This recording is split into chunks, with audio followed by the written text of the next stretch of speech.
Good afternoon. My name is Jama Adams. I'm Chair of Africana Studies at John Jay. And welcome to this event, which is the first of a series of events on bridging the divide and rethinking the relationship between the police and the community. What's going to happen today is we're going to ask these retired officers to just speak on a series of questions. And the first question that they're going to speak to is really, what is their experience of being a law enforcement officer? Just what was the experience like from their perspective? We're not asking them to make policy statements or recommendations, just to speak to what was the experience like. And then we'll have some questions and we'll keep going, okay? Let me introduce, well, I'll have them introduce themselves. So each person will give like a 15-second blurb of who they are and what their relationship is to the to law enforcement. Okay, start on my right. Good afternoon. My name is Dr. Sophine Charles. I'm a retired police officer from NYPD. I am also an adjunct professor here at John Jay in the police leadership program. And my current background, I'm doing a tremendous amount of work in child welfare and advocacy, and I continue to make contributions in law enforcement wherever possible. Thank you. Good afternoon. My name is Baron Marquis. I'm a retired detective, worked at 23 years with the NYPD. Currently, I'm a community activist working with my church, the Riverside Church, which is the Church of Social Justice, just to address the community issues and concerns relevant to community and policing. Good afternoon. My name is Philip Banks. I'm a retired chief with the New York City Police Department. I spent 28 and a half years with the department. I retired last year, so I'm retired approximately 10, 11 months now.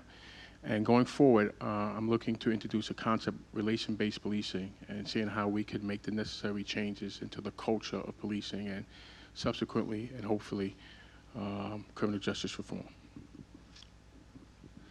My name is Matthew Fogg. I'm a retired Chief Deputy U.S. Marshal with 32 years of service, U.S. Marshal Service. I am also an analyst, guest analyst for CNN and MSNBC on law enforcement issues. I'm a former SWAT team member, led a SWAT team, worked out of Washington, D.C., and also won a major lawsuit against the U.S. Department of Justice for race discrimination in 1998. Thank you very much. I'm Andrew Costello. I'm Deputy Inspector, still active in the Transit Bureau of the NYPD. Kenneth Fields, retired from the NYPD, 28 years. I'm now the Operations Manager for Stone Security Service. Hi, I'm Sabrina Castley, retired. I did 21 years, currently doing real estate and enjoying my retirement. My name's Danny Modell. Pleasure to be here. I did 20 years with the NYPD. A couple of my assignments, I was coordinator of the department's tactical training unit. I also worked in their firearms and tactics section, so a good part of my career was in training. And I continue that now. I teach self-defense at SUNY FIT. My name is Darrell Jones, retired NYPD, Manhattan North Community Affairs Transit. I'm currently now the Director of Security for Gateway Center for Related Management in Brooklyn. I did 17 years with the police department, but I retired with a 20-year 1 month and 4 days because of my service to my country serving in Operation Desert Storm. Thank you. Now, I'm going to ask each of the officers to speak about their experience as a police officer. I'm especially interested in your own subjective experience, not what the department so much did to you, but what made you go into this? What was your experience of it? And you have like 3 minutes, and then I'll be hovering over you.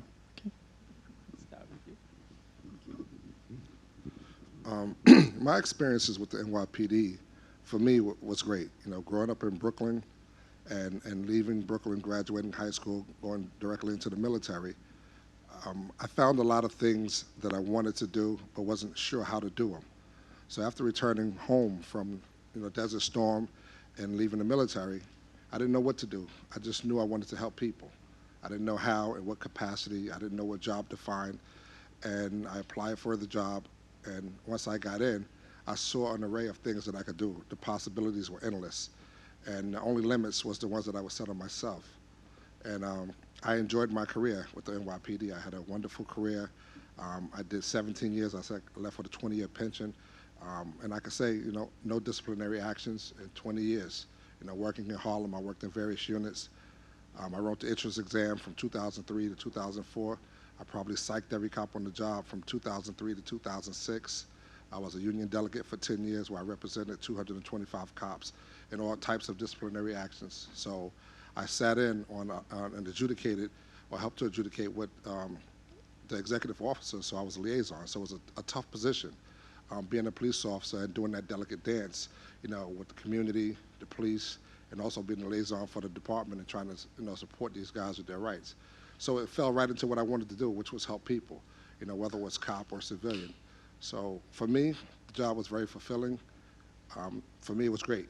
And one of the things I like to say and add at the end was, things were great for me in the sense that anything that happened to me that was good in my life, you know, I contribute to my God, my mother, and my father.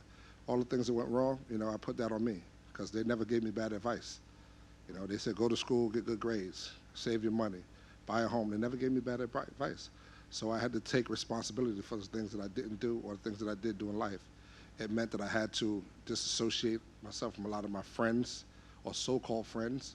You know, I had to change the way I lived. I had to change the things that I did. And it was worth it. For me, it was worth the sacrifice. And when I look back on it, you know, I'm glad that I made those changes, and I'm glad that I made those decisions. Well, following up on that one, great answer. I think for me, one of the best things about going into the profession of policing is just the range of experience that you get. You deal with all kinds of different communities. You work in a different socioeconomic strata. And so just the range of experience invests in you, if you're willing to learn, an extraordinary flexibility. And I think that was the best side of policing for me. I found some of the structures within the institution frustrating. A department as large as the NYPD is, it's hard to change. It tends towards the status quo, and I could speak about a range of experiences on that topic, but maybe I'll leave it that way for now. So in other words, in short, the frustrations for me with policing came internally, not with communities that I policed in various commands.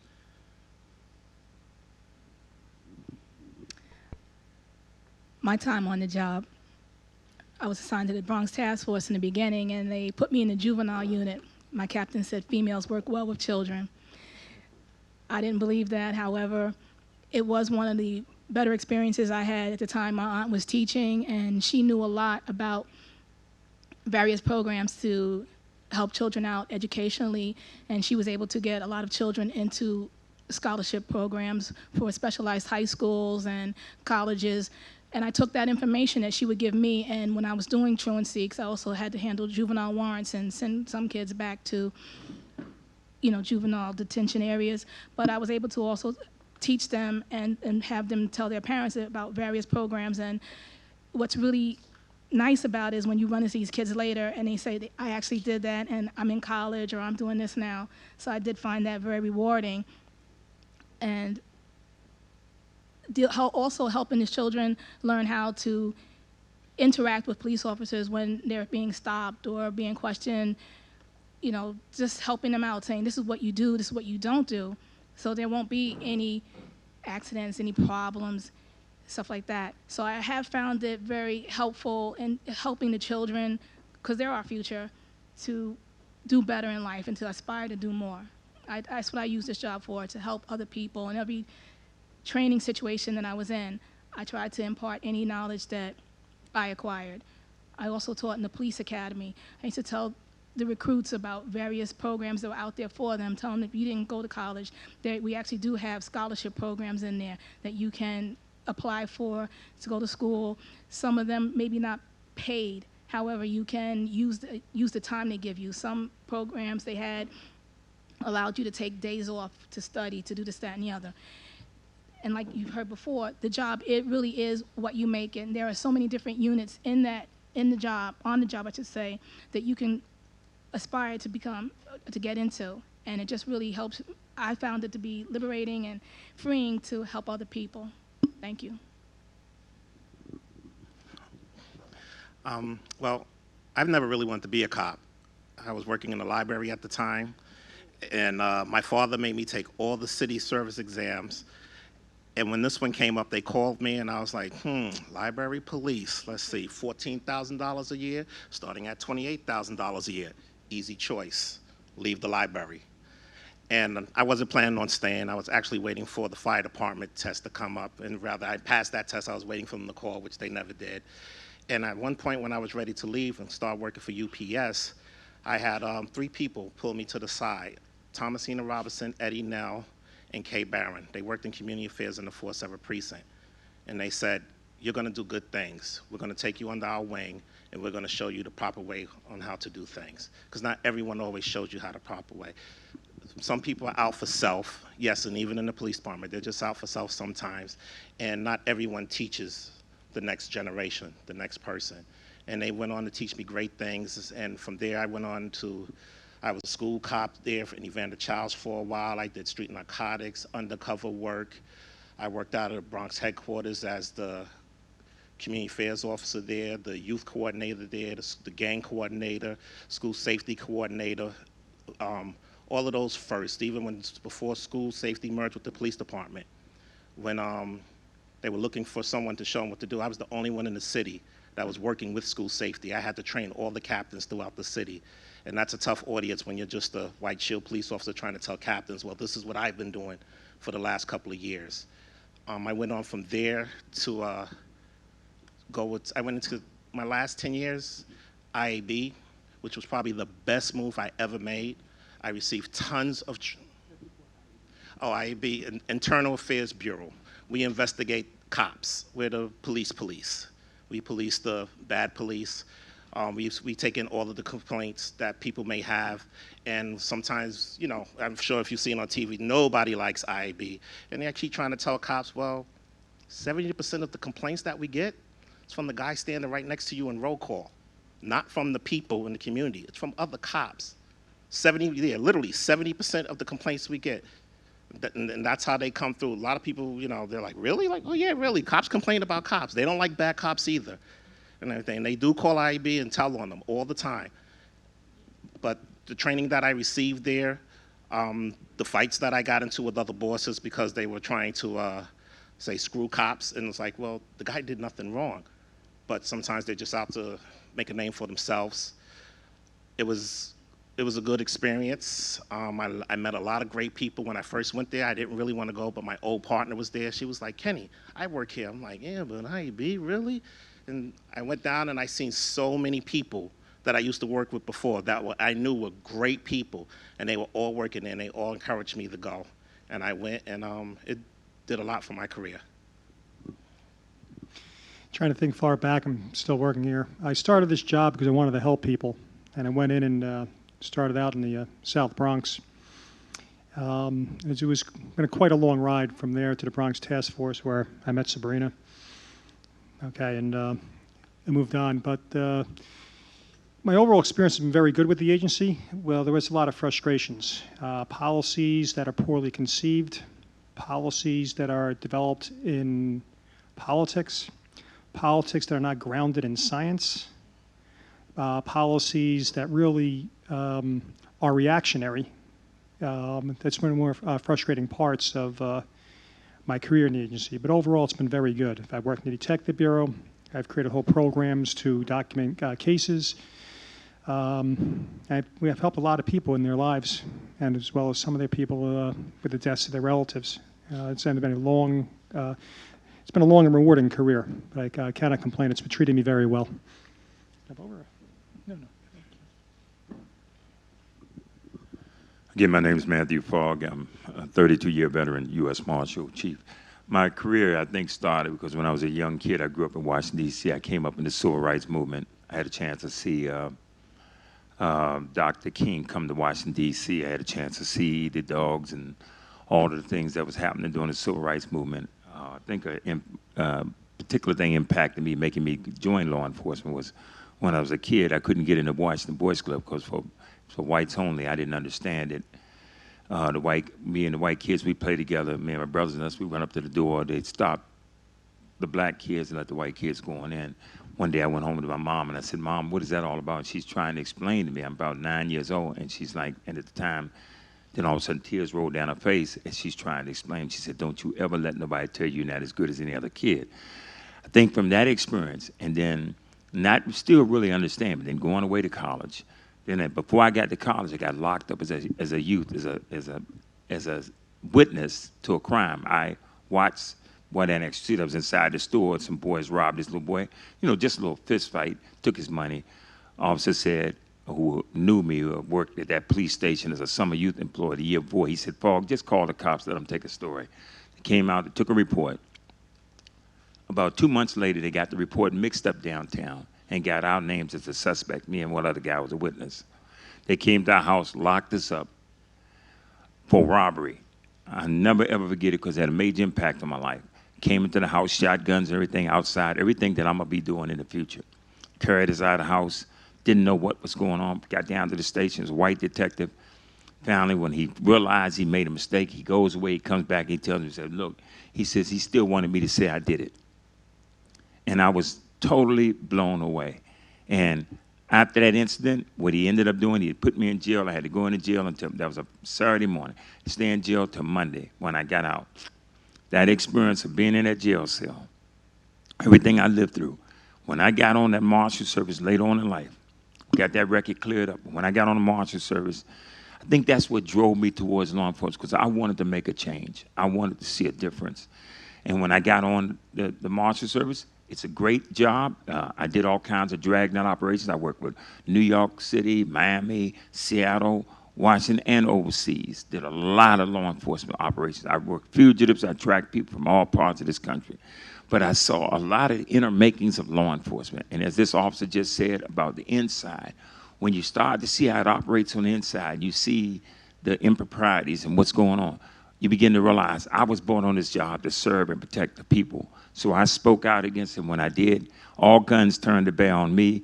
I ended up winning a major lawsuit, but going through that process of who's going to be on your side when it comes time to go to court, who's going to tell it like it is, that was a very difficult process, but I made it through, and I won one of the major lawsuits. But having to go through that process, it has now made me an activist today. I'm an activist for the people. I stand up, and I agree with this officer here. A lot of officers know the bad apples. They know the bad cops. The problem is when you speak out, what happens to that officer who speaks out against the bad cops? That's what happened to me. That's what happened to my white colleague. Several other folks I know on the job, their careers were totally destroyed because they spoke out. So we have to be concerned about that. Hopefully that's one of the things that we will address here. Thank you very much. I became a police officer because I needed a job. I mean, quite frankly. I grew up in a house, and my father was a police officer. And I didn't grow up like I'm going to follow my father's footsteps. I graduated from college, I came home, and I was looking to find a job that I could fund me going to grad school. And at the time, the New York City Police Department was paying for the highest job at that particular time. I grew to love the job, but coming in, I always ask people, why they come on the job? Oh, I wanted to be a cop. Well, that wasn't my particular case here. Grew up in a police household, never was overly fond of the police, but at the time it was an opportunity. Now, why I stayed on the police department is a different reason. So the reason why I stayed and the reason why I joined was completely different. Real quick, my reflections in the department. When I retired, I was the chief of the department, so I was the highest ranking uniformed member of the New York City Police Department. And my experiences were up and down. There was a lot of good days, and there were some bad days as well. And I would just sum it up like this. My biggest frustration was that the department's inability, and when I say the departments, I'm including myself as a big part of that problem, inability to come to terms with our own shortcomings. I remember a lesson my grandmother told me many years ago, and she says, don't forget this. She says, if you're having an argument with someone, and you think the person is wrong and the person thinks you're wrong, she says, ask yourself, the individual who you're having a disagreement with, do you think that person thinks that they're wrong, but they're just arguing the wrong point? She says they think that they're right. So stop reflecting on their shortcomings and only worry about yourself, because that's the only one that you can change. And that's something that I had tried to adopt throughout my whole time in the department.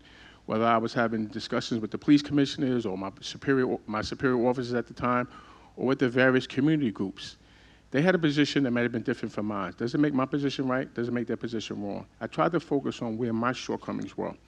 In the anniversary of the Million Man March, I went to the Million Man March many years ago, and actually Time Magazine put my brothers and my father on the cover of the article. And it was a message that Louis Farrakhan mentioned on that day. And he says that reflected something similar to what my grandmother said. He said that the doctor is the only person that can tell you that something is wrong with you, and you embrace it.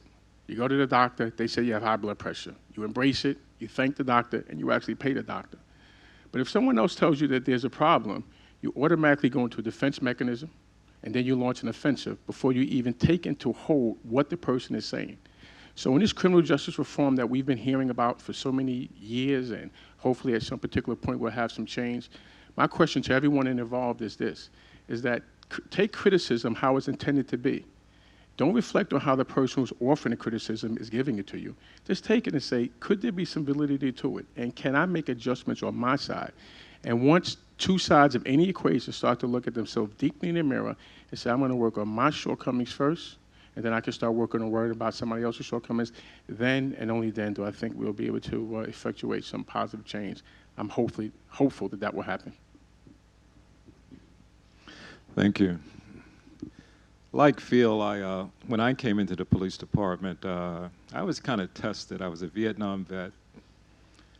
I was the oldest guy in the police academy class, so I was mature, been in combat, understood all the dynamics of just being a mature person, and had dealt with all of the systemic problems of the military, and knew that upon entering the police department, as a paramilitary organization, here I go again. And I say that because the police department is a white male-oriented fraternity, very much like the Army was. In the Army, I did what was called EEOC training, Equal Employment Opportunity Commission training. After I'd done my combat, they trained me as an EOC counselor to begin to look at labor relation problems. The Army was having a whole host of them, similar to the problems of our society. They didn't know how to deal with the issue of racism and so forth and so on. Then I became a Race Relations Institute trainer. Here they are, we're looking at these complex problems. So by the time I was out of the military, I was kind of really overqualified for the police department, but on my first day of entering, I remember I started to jump through hurdles that was racist in nature. I knew how they look. If it sounds like a duck and quacks like a duck, it's a duck to me. Plus, I had intricate knowledge of all of this. The induction process, myself and two other Marines, I never forgot, went through the process. And thanks God to Phil's father. Phil's father was in the Applicants Investigations Division at that time. They were helpful in navigating me and these two staunch Marines who were very qualified through the process. And I say the process because the first time I did the entrance exam, that wasn't a problem, but there's a part of the exam called the impressions drawing, which is part of the psychological process. And they have you draw a picture, and then some white psychologists evaluate your drawing. My drawing was basically done with the image of a guy in a top hat and a woman in, a gown, with a mink stole. And at the time, I was thinking about a Broadway play on Broadway, Sophisticated Ladies with Duke Ellington. That was kind of the advertisement for the play. And I'm just thinking, I'd like to go see this play. And the psychologist subjectively interpreted my drawing. He said, "What are you thinking?" And I said to the psychologist, well, there's this play on Broadway with Duke Ellington, and it's called Sophisticated Ladies, and I was thinking about trying to get to this play. So he said, "Are you sure you weren't thinking about a prostitute and a pimp?" Farthest thing from my mind, you see what I'm saying? So I say that to say that sometimes the people who are kind of overseeing and conducting the analysis, there's a cultural void there. Probably in your academic circles, they call it cultural competency. There is a lack of cultural competency in these institutions. Certainly in the police department, I think that's one of the major training deficits with the police department, cultural competency. You have people working in our urban communities who don't understand the culture, don't understand the people. So there's a disconnect there. And I'm gonna just close with this. What really got me through the police department, and it was no joy luck club by no means of the word, you know, it was a maze of madness, I thought. I felt like Nelson Mandela during my time in the police department, putting it lightly. It was a struggle. And here I was, you know, I was a well-performing trained person, so I did well navigating and getting through it, but it was always mind-to-mind confrontation. And at the end, what really got me through the police department was, one, being spiritually centered. I've been trained based on my parents, you know, to be spiritually centered and to believe in God and to have faith. And the other thing that kept me grounded was being culturally conscious, having a real understanding of Black culture, what I stand for, what I represent. And Dr. Cornel West kind of put it this way, it's hard to serve the people if you don't love the people. And that's what kept me grounded, was my love for the people. I wound up working in the community that I grew up in Bed-Stuy. And Bed-Stuy was a community that cops deplored. They didn't want to work in Bed-Stuy. They had a cliche called "do or die" in Bed-Stuy, which was very subjective. So I say to any of you, if you're coming into this maze of madness, you know, I mean, be well grounded and certainly be centered. I'm Sophine Charles, and I joined the police department. At the time, I was already a civilian working in a clerical capacity, police administrative aide in the police department. And there was a test coming up, and officers in the precinct actually gave me the application to apply to become a police officer. And I did so, not being really serious or thinking that I would actually do it. And before I knew, I had eaten the whole apple. And it was quite an experience, and I could talk to you about my experience in being a woman in the police department. It's going to be very different from being a male in the police department. I could talk to you about being a person of color in the police department. That experience is going to be entirely different. But I can tell you that it was the best of times and the worst of times. The best of times meaning I got probably one of the best educations that I could have gotten.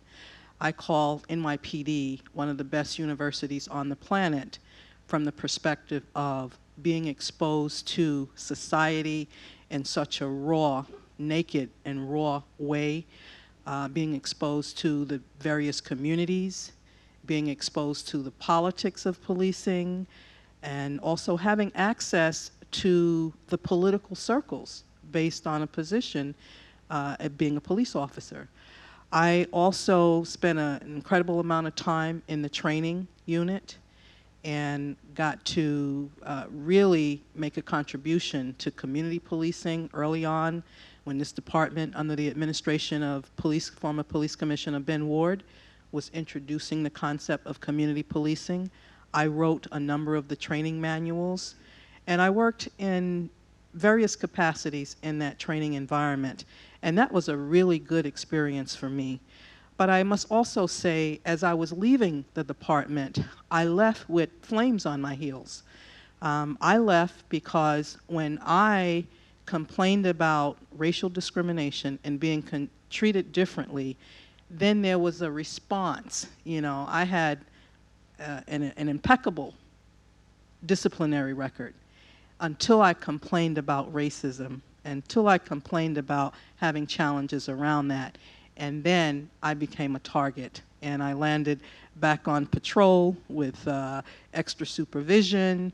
And so my experience was incredible on the one hand. You know, I've got lifelong friends, adult friends that I still have really good relationships with, and I still contribute to the department in the capacity that I work now as a civilian, and I'll do it at any time. But at the same time, my experience of the culture was like hitting a brick wall from the perspective of being a woman and from the perspective of being a person of color. The police department paid for my education. You know, I've gotten a PhD using the salary that I earned from the police department. So it was the best of times and the worst of times for me. Thank you. And I'm going to ask two related questions and ask you to respond to those. What were the top 3 emotional demands you experienced as a police officer? And how were you able to maintain your physical and mental health in addressing the job and those demands? Okay.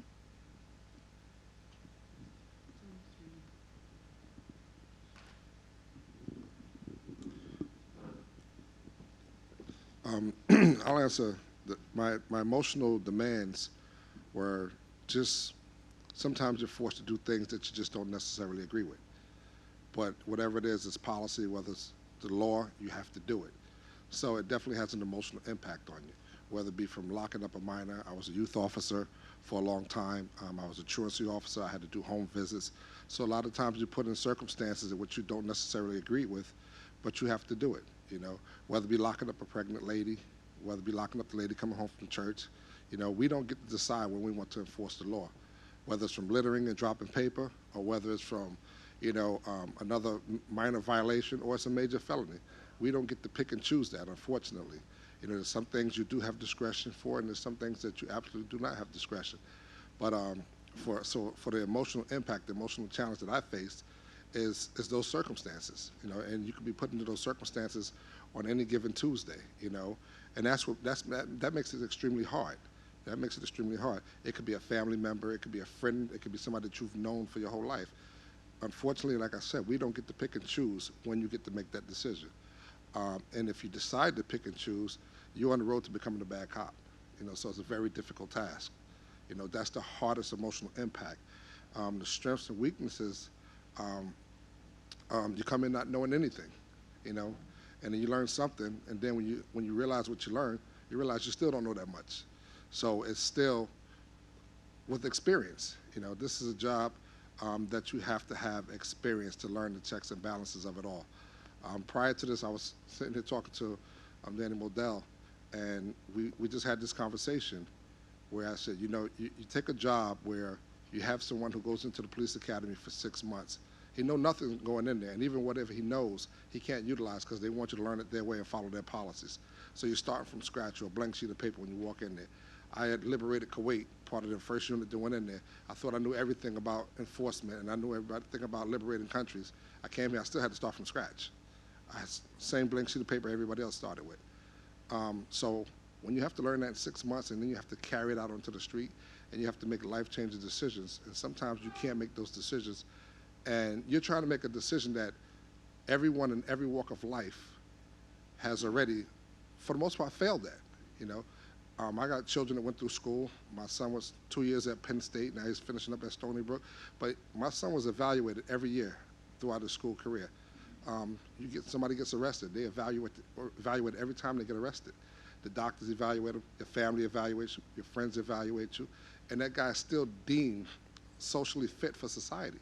So now you want to take this 23-year-old, 24-year-old guy with limited experience, probably had never made a real decision in life, so now he's left with making a life and death situation, a life and death call. And God forbid you put an emotionally disturbed person in the middle of that, someone who can't even control themselves. So how do you take someone with limited experience and say, you know what, do your job? And I'm gonna share a funny story because I had that experience. I was working in the Bronx at 242nd Street in the Bronx at Van Cortlandt Park, one of the highest elevated train stations in the city. And I'm standing on the top of the stairs. I'm using my cell phone. I'm not supposed to be using, by the way, anyway, because of policy. And this guy comes walking up the stairs, and he looks at me. He says, "I'm having a problem." I said, "Okay, well, you want to get on the train?" He says, "No." I said, "I'm hearing voices." So I'm like, he's hearing voices. It's 11 o'clock at night. I'm ready to go back into tour because I'm doing the 4 to 12. I'm ready to get back to my command. So I don't want to roll around with this guy tonight. So he's standing at the stairs. He said, "You know you could be my father, right?" So I look at this guy. This guy looks at least 10, 15 years older than me. So I said, "Now, what did his father do?" I don't want to say the wrong thing. Now this guy pops, and I got a problem out here. So he said, I said, "You hearing voices?" He says, "Yes." I said, "Go downstairs." I kid you not. And the guy turned around, he walked down the stairs, and I went the other way because it was fear. I got on the train, I went into the tour. I don't know what happened to the guy. I kid you not. And it was thank God for having a deep voice. You know, thank God for having a deep voice. But that's absolutely a true story. So sometimes you have to dig deep and find out what makes it tick at the moment. So there's a lot of emotional challenges, you know. And true story, it could have saved my life, you know. I felt bad after because maybe the guy just needed help. But at that point, honestly, I was thinking about myself. I was like, this guy, I don't know where this is going to go. So there's some challenges, and you're going to pick, and you don't get a chance to pick and choose those either. Just like we don't get a chance to pick and choose when we're going to enforce the law, you don't get a chance to pick and choose when you're going to run. One of the emotional burdens in this profession is certainly that you're exposed to a kind of seamier and more tragic side of life. You see abuse and neglect and brutality on a fairly massive scale, and I think we could probably all share anecdotes, but I think that would probably go on too long. But surely that's one of the emotional burdens. But you kind of expect that, right, going into the profession. Maybe not at the scale that you are exposed to it, but you do expect it to some degree or other. What is, I think, harder to bear, or it was for me anyway, was the kind of structured institutional burdens and the frustrations that come from that. If you make suggestions based on solid practice or research, and I could speak specifically to this in the way of training, you come up against a real wall. I mean, the bureaucracy, as all bureaucracies, tend to embrace the status quo, and to try to break through that is extraordinarily difficult, and you pay a price for it. But it also explains a lot about recent incidents that have gained quite a bit of press, and many incidents that you'll never know anything about. But it explains a lot, that a tendency of the bureaucracy towards the status quo, towards self-protection. That's something you will often, with respect to anybody else here who might be offended by it, that seems to be localized very centrally in executive management, where very often the psychology that you find is you must protect the organization. You stop asking yourself, it seems to me at some point, but is the organization doing the right thing or the wrong thing? Bureaucracy has a funny way of swamping those kind of moral questions. And I found that ultimately to be a much greater burden than anything I ever faced on the street. So maybe we'll follow up on that, I hope, at some point in the course of the discussion. Sure.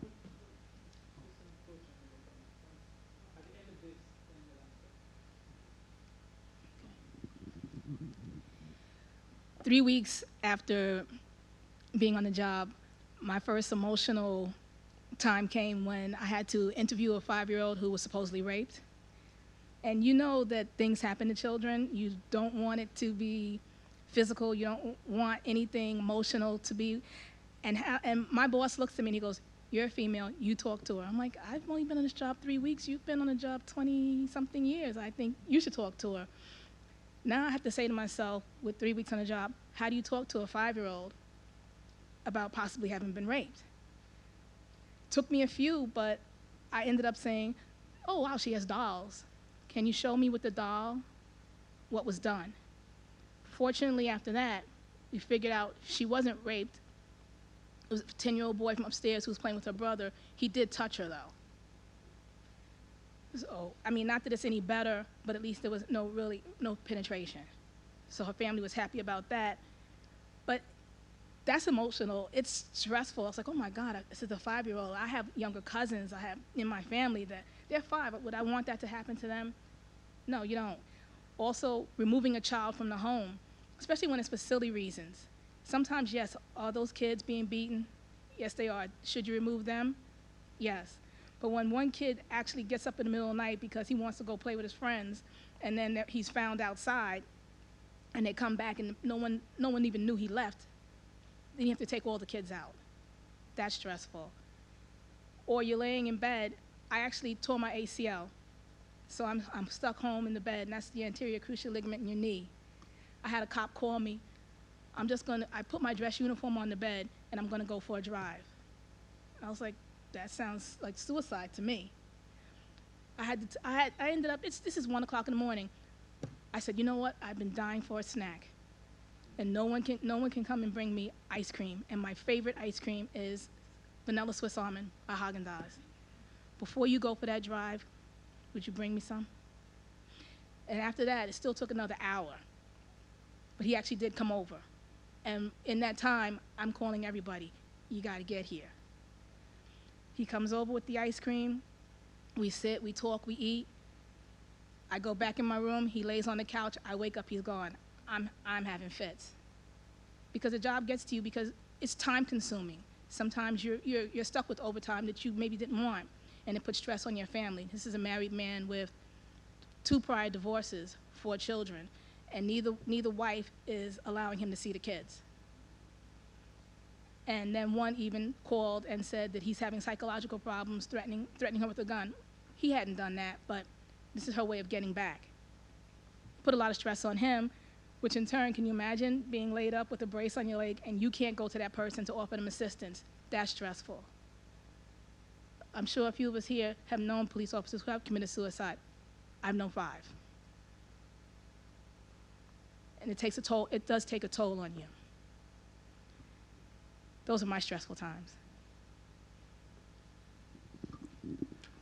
I guess I would say my first stressful time, and I didn't even know it at the time, was just trying to get on the job. The process that they put you through, you know, after taking the written exam, and you're going through applicant investigation, and you're being investigated by incompetent investigators over the, I'm sorry, I'm not supposed to say that? No.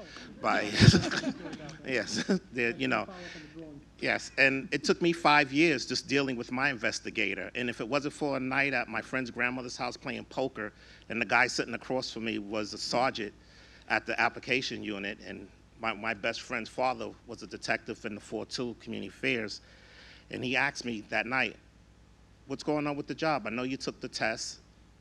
Are you getting on yet? I said, listen, I've done everything I'm supposed to do. I'm just waiting to be called. If they don't call, oh well. And he said, well, who's your investigator? And I told him who my investigator was, and the guy sitting across looks at me. He says, give me your number and give me your you know, list and all that. He happened to be the guy's sergeant. When he went to work the next day, that Monday, everything that I had to do was completed. The guy was just too lazy to call me and tell me to come down and swear in. It was completed well over a year ago. But you have investigators like that. And at the time, I didn't know it, but thinking back on it, you know, it frustrated me to know that I did everything I was supposed to do, and yet I still couldn't get on because of one incompetent investigator who wasn't doing his or her job. The second thing would be, once I got on the job and I seen what I was surrounded by, some people that were ill intent, you know, do I help people or am I going to be part of the problem? Because I never liked cops growing up. I hated the police, you know, growing up. And I have no shame in admitting it. I hated them. Like I said, I didn't want to be a cop. when I first got on. And one of the things I refused to do was be a part of the problem. And that became a problem for me sometimes, where at one point at roll call, I had to call people out and say, listen, I'll meet you downstairs in the locker room. We can handle this like men. Or we could talk about it like little girls, you know, behind each other's back. And for the most part, I had to work by myself for most of my career, because I didn't have a problem telling somebody, hey, well, listen, this is wrong. You know, so that part to me was, do you help, or are you part of the problem? I decided to help, because this is the same things that I used to see that I didn't like, and I wasn't going to stand by for it. One of my first arrests would drive, these guys are driving me back to the precinct, and I'm sitting in the back of my prisoner. He's in handcuffs, and they're turning around telling me, hit him, hit him, hit him, give him a good one. And I'm like, why? You know, he's cuffed. He didn't hit me and everything. Yeah, he ran. I chased him. I caught him, cuffed him up. Now I'm bringing him in the process of my arrest, and they wanted me to beat him up in the back of the car, and I refused to do it. So I got a bad name. I'm not one of them all of a sudden. Couldn't care less and everything. One thing that my mother and father instilled in me was a sense of self. So I wasn't worried about what they thought.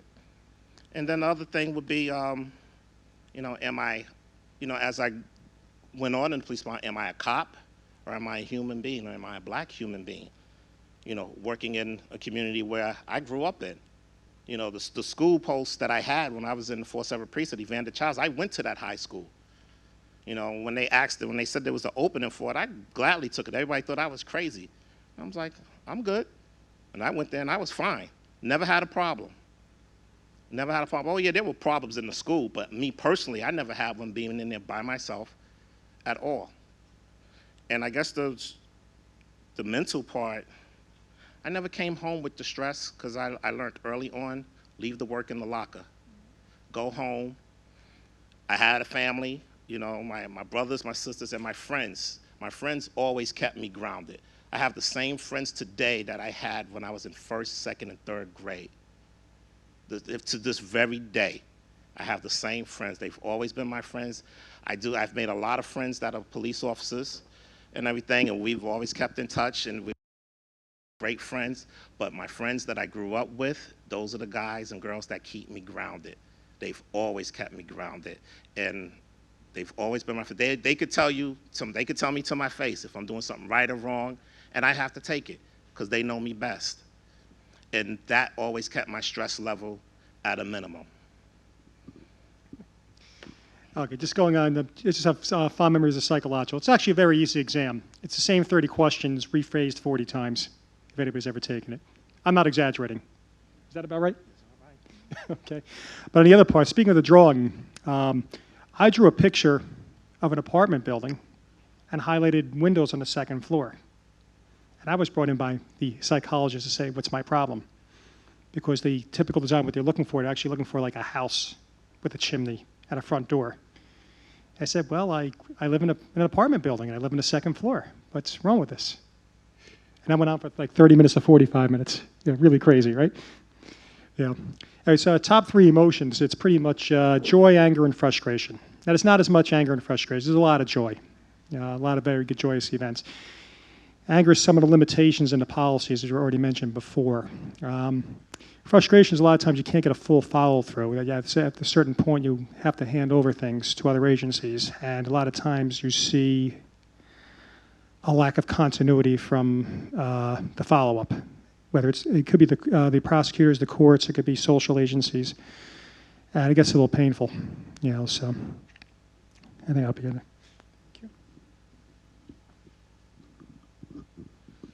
Yes, I'll be brief as well.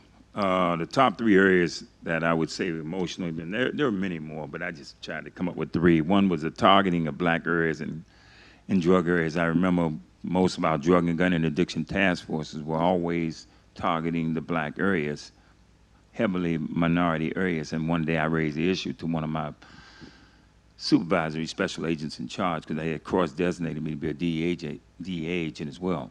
And I said, don't they use drugs out in, what would be a pristine neighborhood in this area? What would you call it? Precise? Upper East Side. They don't use drugs in Upper East Side, do they? No, okay, they don't, right? Okay, but anyway, so you understand my point. And that was very difficult for me, because when I talked about going to the Upper East Side and the more affluent areas, I got pushback from management saying, look, you go out there and start locking those folks up. They know judges, they know lawyers, and they know politicians. They will shut our operation down, and there goes your overtime. So that was a very, what we call, my detective friend of mine, Byron, we always call it significant emotional event, a C. That was a C. The second one is, would be having one, in the Marshal Service in Washington, D.C., we don't have a sheriff's department, so the U.S. Marshals do all the local stuff in D.C. as well as the federal stuff. So that means I had to do all the stuff a sheriff's department does. That's what the U.S. Marshals do in D.C. Superior Court. So we had to do evictions, putting people out, U.S. Marshals.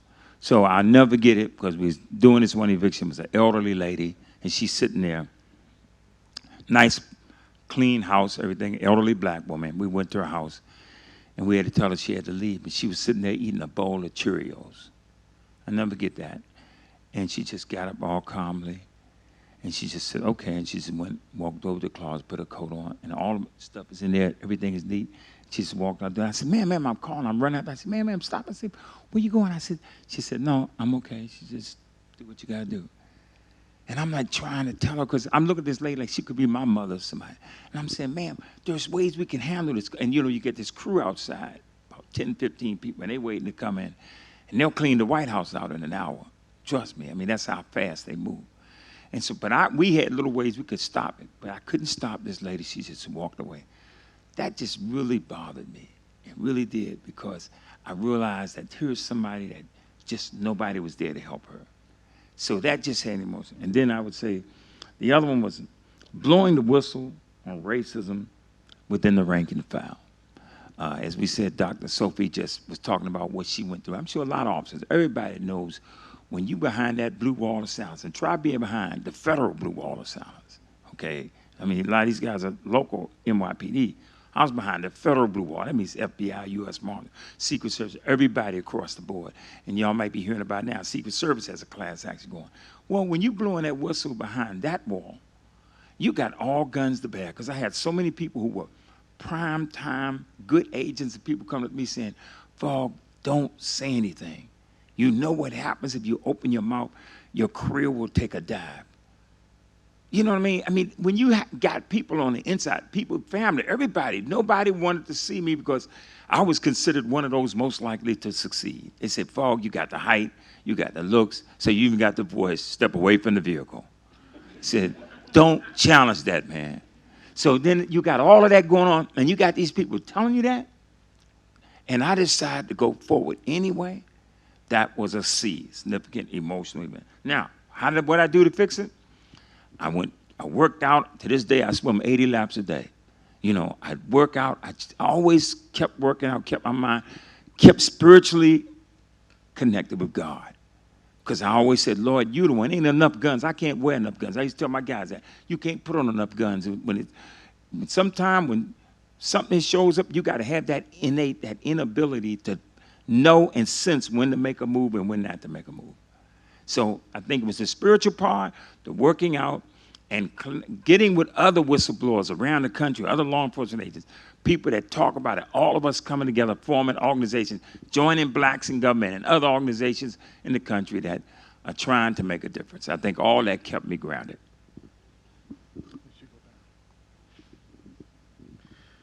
For me, the two most frequent feelings were discontentment and unfulfillment.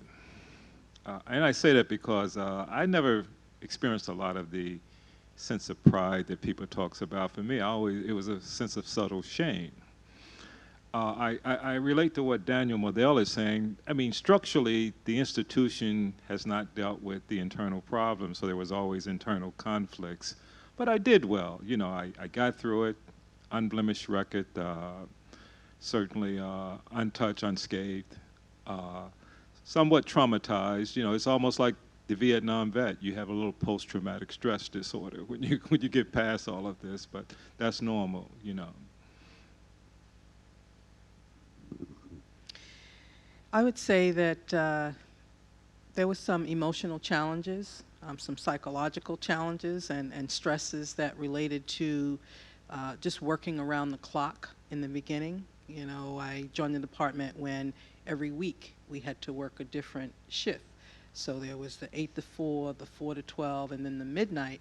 And so the stress on the body and the physicalness of trying to keep up with the demands of changing those tours, that was one thing. I think another part for me was I'm a worker. If I'm on your team, I'm going to do the work. You know, I'll do the toilets, I'll do the administrative work, whatever it requires to get the job done. And that's what I do. And I did this work, and very often I didn't get credit for it. My name would not go on the documents. I had to watch one of my superior officers or somebody else get the credit by having their names on the documents of whatever it was that I had written. So there was a lot of stress involved with that. And the other part was the stress of being in the street and watching and having witnessed so many of the abuses and the tragedies. And I think getting a call to go to an address and walking in and seeing that there's a family living in what appears to be a homeless, it's an abandoned building, but there's a family there living in there with children. And the stress of seeing that, and the stress of seeing some of the behavior of my police colleagues. And one of the ways that I dealt with what I was seeing is that I went to school. My intervention was going to school. So the entire time that I was in the police department, I got a bachelor's degree, a master's degree, and then later a PhD. But the intervention for me was going to school to learn, to understand what it was that I was witnessing and seeing. And the punitive nature also, you know. Police officers can be really punitive from the standpoint of retribution and knowing how to get back at you. So there was the stress of watching and observing that, and in some cases experiencing that. And I could go on, but it was a tremendously emotionally strengthening 18 years.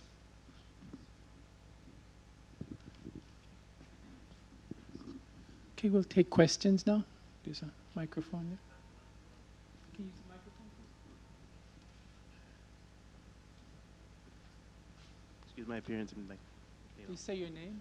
My name is Jason Cancel. I'm looking to do basically some type of big-time legal stuff. Yeah, I guess it goes to any of you.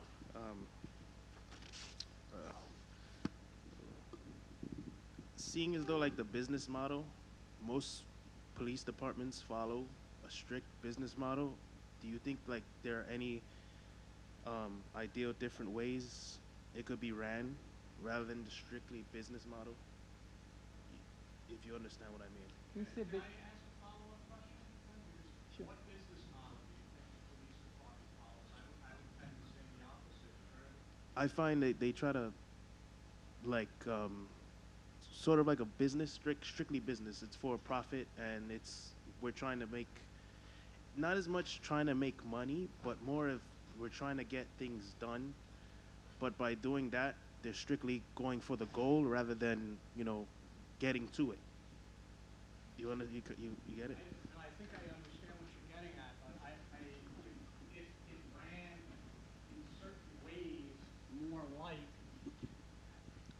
a for-profit or productive enterprise, I think it would be more efficient, and often its members, and especially, and I'm sorry to keep bringing this up, I really am, because I like everybody on this panel a lot, but executive management would be held to much more account. If a business, a private business, consistently doesn't run a profit over several quarters, that CEO is getting fired. Yep. And in fact, more than just that CEO is going to get fired. That doesn't happen in police departments, in urban police departments generally in this country. So I think I understand what you're getting at, but I would challenge you a little bit. in this sense. I don't think that the police department is in any sense corporate to the extent that corporateness, if I may put it that way, implies efficiency, right, and accountability. Right. Go. I'm just going to, I'm going to put words in your mouth. Hopefully they're not the wrong ones. You're saying conceptually that we're always looking for a crime reduction and rates?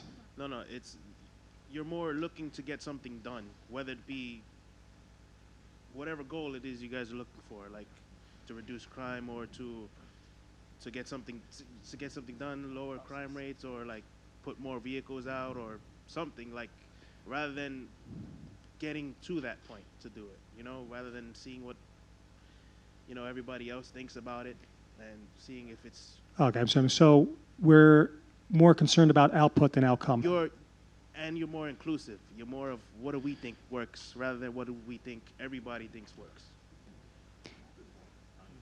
Yeah, well, we seem to repeat the same exact methods, no matter what. Okay? Do you think there are any ways you guys would think would be, you know, bright way to change that, or? Realistically, we got to come up with different performance measures. Outside of arrest, outside of summonses, outside of stops.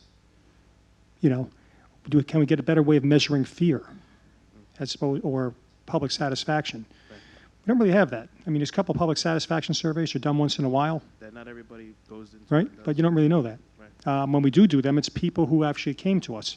Yep. We don't do blanket, like we'll call 10,000 people randomly. We call, I don't know, 1,000 people who made complaint reports. Right? Yep. So we have God knows how many people who didn't make complaint reports. We have no information about how they feel about us. Right. And there's a lot of shortcomings that way. You know, it's one of the things I've been trying to find a better measure for.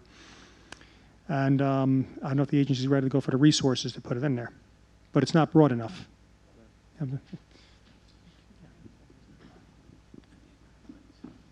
I think I kind of understand what you're saying in the sense that when you're talking about a business model, like, for example, the war on drugs, let's just use that as a policy, bad policy, but we've got a mandate, go out and lock up all the drug dealers. Just go after them.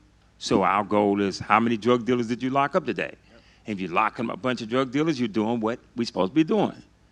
Okay, so, and there's no discretion in that. There's no, where we can kind of, what you're saying is, can we kind of, we see it ain't working, can we change it? Can we do something different, but we just stay to a regiment? Go get your numbers up. Get your numbers up. You locked up how many days? 30? Oh, you did a good job. This agent only locked up 2. You're not doing your job. So if that's the concept, I understand where you come from, because I've raised that before too.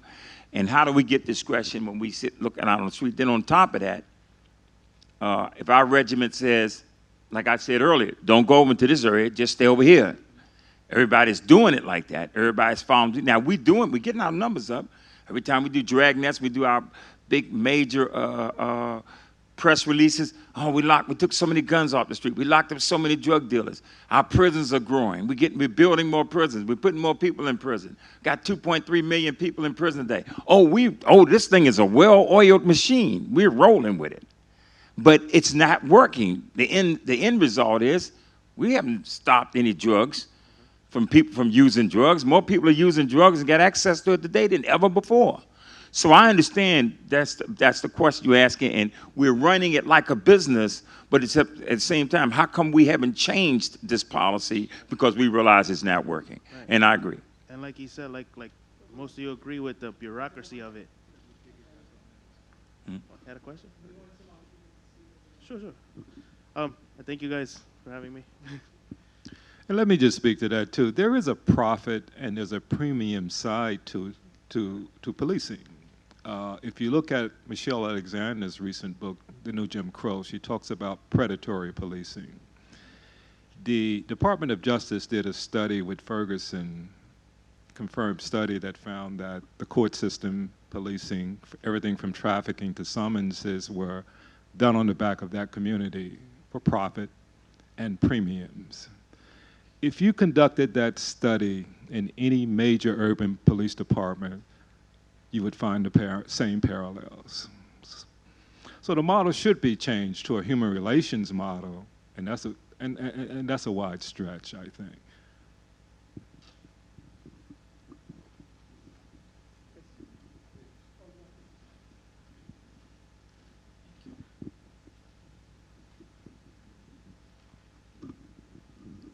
Also, I get what you're trying to say, and I follow it, and I agree a little bit. I think the department in general, not just the department, a lot of times we put the blame and onus on the department, but I think civil service is our biggest burden, you know, because just trying to fire a guy, you know, me as a director of security, half the guys that I know that I've worked with on this job probably wouldn't last a week in the civilian world because there's so many, the checks and balances yourself. You don't come to work on time, you don't get written up, you get fired. You know, you don't get unlimited sick, you know, you get laid off. You get, you know, there's a lot of things that are different that civil service protects. And the job and the department has to hold accountability because there's so much that they can't do. There's so many other legal policies and labor laws. After being a delegate for so long, you know, a guy can go at home in this house by himself. And I'm not, by no means am I condoning drugs, but the guy can smoke a half a marijuana joint and he's fired within a week of that test. Or he's on the verge of, he will definitely get fired.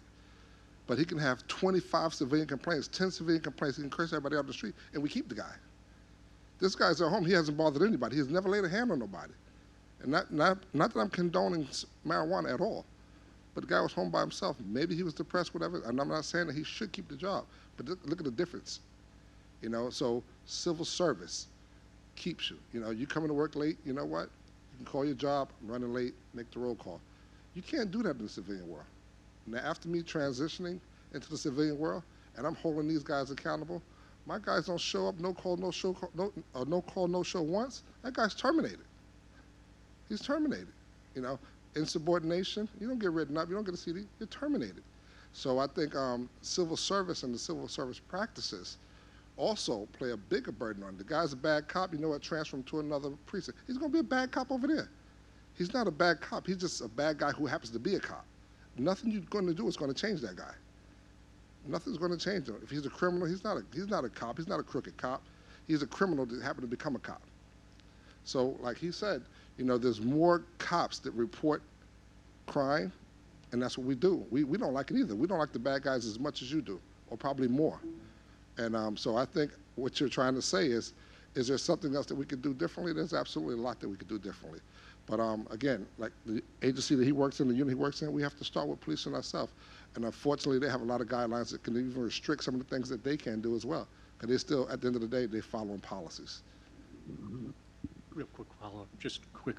Quantitatively oriented policing, compulsiveness about numbers, everywhere it's been implemented, in every police department where it's been implemented, leads to problems with the community. It's a fascinating correlation, and one that, as a profession, hasn't been taken nearly seriously enough. Can you use the microphone, please?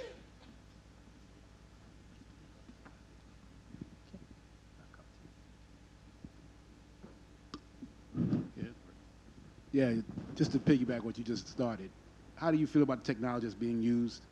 And is it helping? Is it hurting police departments around the city and around the country? I mean, there's a lot of software out there now, a lot of people are pushing. Like I know I've read of one that's actually trying to identify gang activity in certain neighborhoods. The DA's offices, they're picking up on all this stuff. They're pushing a lot of stuff out there. I mean, how do you feel about technology? Is it helping you guys? Is it hurting? I mean, where are you going with this? I mean, a lot of the stuff is we talk about community policing, but there is a lot of numbers out there that suggest that, as I was listening to a radio program, blacks do commit more crime, and you can't punish people for something that they haven't done or are intending on doing. Does data help? Does technology help? I mean, where are we going with this?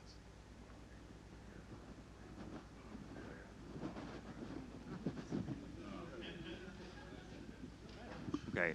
No, blacks do not commit more crimes. We target blacks.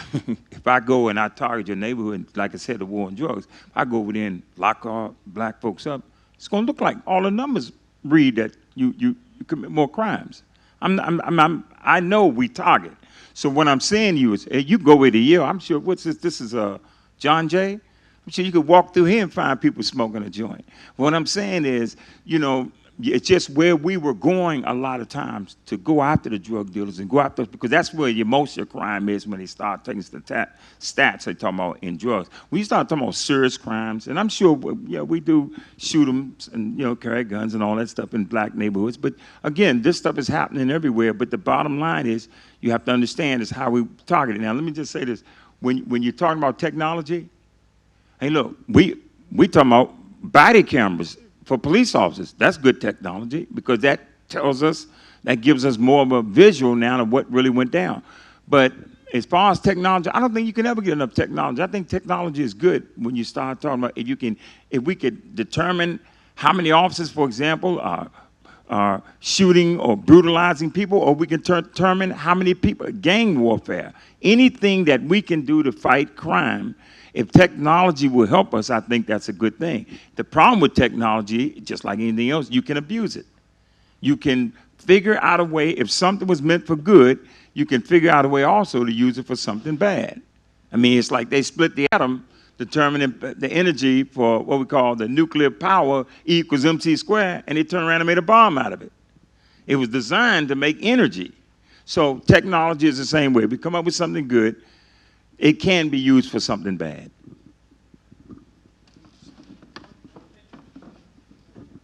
I just go with the technology. I see two questions. One is the body cameras. I think, is that, where'd you go? Okay, one is, I guess, body cameras. Is that one of the technology you're talking about? Or are you talking about?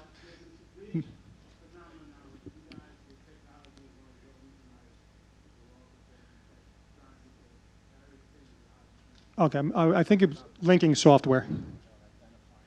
Yeah, mapping and linking software. Okay, mapping and linking software. So we're finding a different technology where we can link groups, individuals and groups together that have criminal associations via, you know, our traditional data and social media. And with that, we can at least find out where shootings may occur based off the fact that people are actually advertising that they're going to shoot somebody, right? Because they're seeing it on their Facebook page, okay? And, or where there's a lot of other clutter, we can actually get some information that something's going to happen, but we don't know where it is. That is actually helping, and it's working fairly well. It's got a long way to go, though. It's not like the magic you're thinking of. Photo recognition as well, it's coming along. Not as magical as TV shows it to be. So if you're watching those TV shows, and they always get that facial thing, not as reliable as it is. Okay. Just to touch on what you were saying before, like black on black crime, statistically, black on black crime is not even nowhere near as high as white on white crime. It's just not talked about. So you have to get your mind, you've been trained to believe that black on black crime is the worst thing in the world and everything for some people, because I'm not saying you personally, but when you hear about it, how many people have ever heard of white on white crime? It happens, all right? It does happen. Statistically, 72% of the time, if something's going to happen to you, it's going to happen to you by somebody that you know.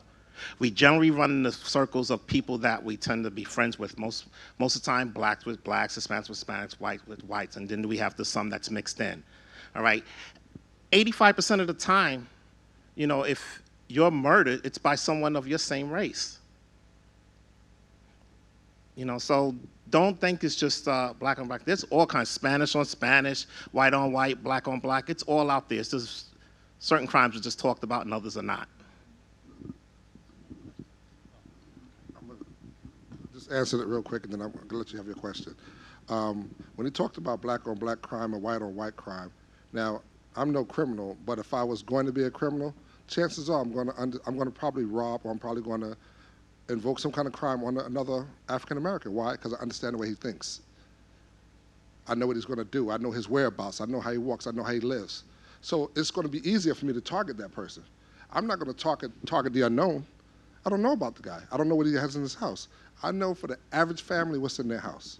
I know exactly what to go get. I know the material items they like. I know the layout. I walk in there, I don't see nothing, I'm getting out of there. I walk in there, I see a flat screen TV, I'm going through the whole house because I know. I don't care if it's in the projects or send a match. I know how you live. I understand the way that you think. Same thing with white on white crime. You understand the way the guy thinks better. You understand his ideology, what's in his mind, because you think like him.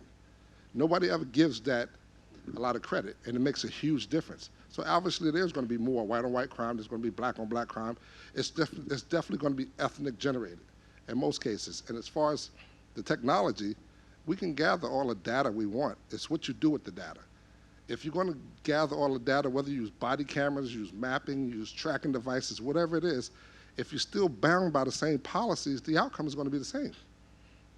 So it doesn't make sense to change any of the technology if you're not going to change the policies behind it.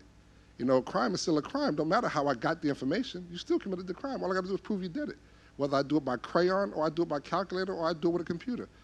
I have to prove that you did it. Once I have enough proof that you did it, and the probable cause and the burden of proof is for me to provide, it doesn't matter how I get it. So as far as technology, yes, it's a great tool, but if we don't take the results and use them properly or change policy, it's useless. Hi, I actually wanted to piggyback off of what you said, sir, before. Not sure if it's working. I can completely agree. I do believe that, you know, just because something goes wrong with one police officer, that, you know, you cannot really judge the whole entire department for it. So looking at all of these new protocols and all of these new classes that are mandatory that have to be taken, whether you've been on the job for 6 months or 10 years, about all these new measures that can and cannot be taken while, you know, making an arrest or breaking up, you know, some violent crime, you know, in society, and looking at the relationship between police officers and members of society today, how effective do you believe that, like, these classes are going to be with people on the force?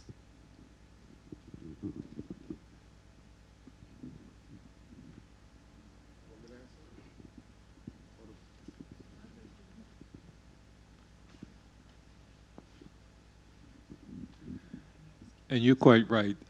Mayor de Blasio just allocated $400 million for training, retraining officers. And to your question, young lady, I asked an officer the question that you just raised. I asked him, I says, how is the training? I think the training currently consists, he said, of 3 days of training. There's tactical training in how to dissolve through communication. And then there's this kind of communication talking process that they take you through. And he said it was hilarious. He said it was so hilarious that the instructor and a middle manager, who's a sergeant, had a verbal disagreement during the class that became a physical altercation. So sometimes I think the training dollars become a political issue too. They don't get the right training. There's nothing in the training that speaks to race relations. There's nothing that speaks to systemic racism in the system. I think all of that gets deferred and deflected, and the training becomes pretty much a system of cronies making money.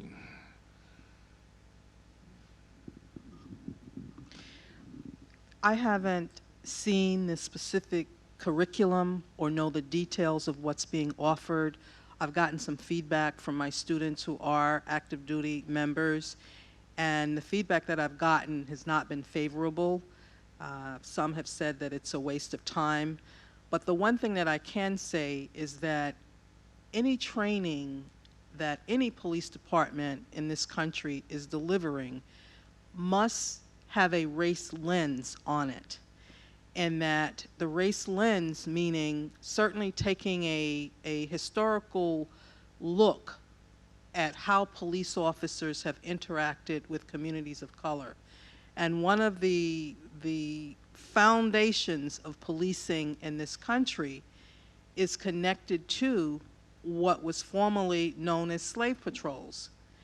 And slave patrols was one of the first organized forms of policing in the United States. And those patrols were designed to deal with people of color, the slaves at that point. And so if we're ever taking a look at policing and not understanding some of the historical foundations in which policing is done, we miss the mark. And we must look at how police deal with communities of color and have a race lens on that. All communities are not policed the same. And we talk about community policing a great deal. And the one thing that I would say about community policing is that we have communities that have community policing. And those communities are the communities that have a direct link to the commander in the precinct. You know, communities that can pick up the phone and call the precinct desk, can call the commander because they've got his cell number or the office number on speed dial to get directly to that commander and present whatever the concerns are. That's community policing. When you have that level of access to the police department, that's community policing. And some communities have had community policing all along.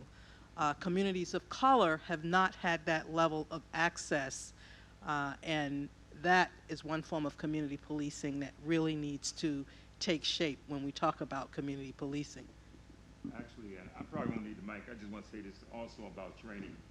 When you look at, you said about a bad apple or one or two bad apples shouldn't taint a whole lot. But that's really what happens, because the people that I know, they say, well, I don't know which apple is pulling me over, the good apple or the bad apple. So you see, once you're in that position, you can't, I tell people, you can't have a few bad apples in law enforcement. So it's not even about training, it's about accountability, because we get good training. I've seen some great training in law enforcement, when to shoot, when not to shoot, and all that. But I remember when I got on my job out of the training academy down in Georgia, when I got to my duty station, I'll never forget what the commander told me. He said, Fogg, I know you all excited, you learn all that stuff about search and seizure and all that stuff. He said, but look, this is how we do it here. All we needed was the music in the background. And I'm just telling you that is, the reality is accountability. Because we get the training, but yeah, when you get on the job, you may have to do something. There's a lot of discretion. Law enforcement officers, we got a lot of discretion, when to shoot, when not to shoot. We've been seeing enough of this stuff on television where now the public is actually seeing how we operate. But again, if you got a bad apple, somebody says, well, y'all throwing us all under the bus because there's a few bad cops. Look, man, you cannot have a few bad cops because I got the means, the wills, and the ability to kill you. So you can't have that. So the training, it comes down to accountability. That's the way I see it.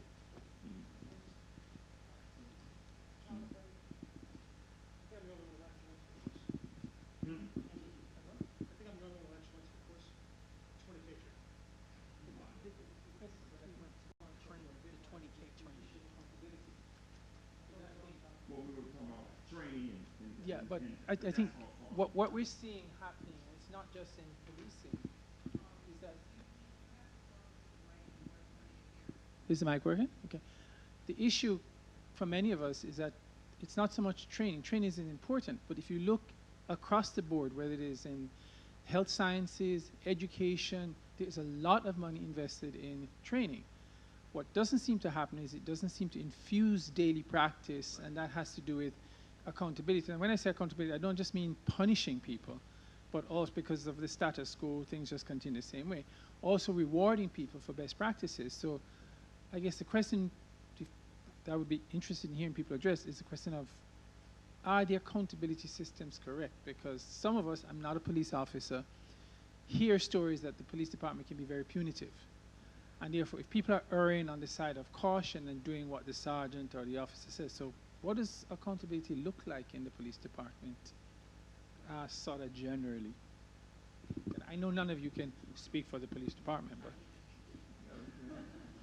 10 years in internal, in IB. Accountability, it's some of who you know, some of who you are. Everyone's not treated the same. You can have one person do something and someone else do something 10 times more erroneous than what the other person did. Depending on who that person is, very little will happen to him or her. The other person, they could be fired, dismissed. I've seen, one of the things I did in internal affairs was review all the criminal cases that came in. I would sit there, my job was to read them every day, and if there was a problem that I seen in there, I had to let the investigator know. There were so many problems in a lot of these cases when you're sitting there reading them, and it was so unfair with in some of the ways how people were treated. So the accountability, to me, my 10 years experience, it's not there. And I can only speak for myself from what I see. It is not there.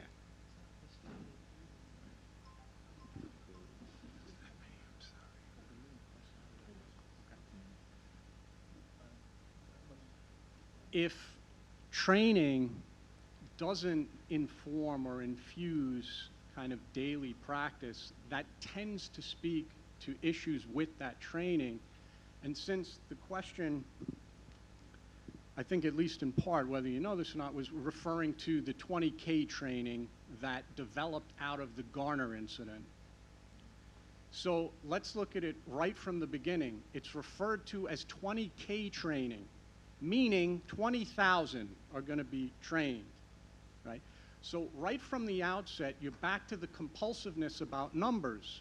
It doesn't characterize the content or the nature of the training. What's important to the department is that 20,000 are going to be trained, right? So right from the outset, you're expressing it through a kind of distorted moral prism. That's the first thing. The second thing is, and Inspector Costello could, if he wants, talk in more detail about this. I could speak with some authority on this.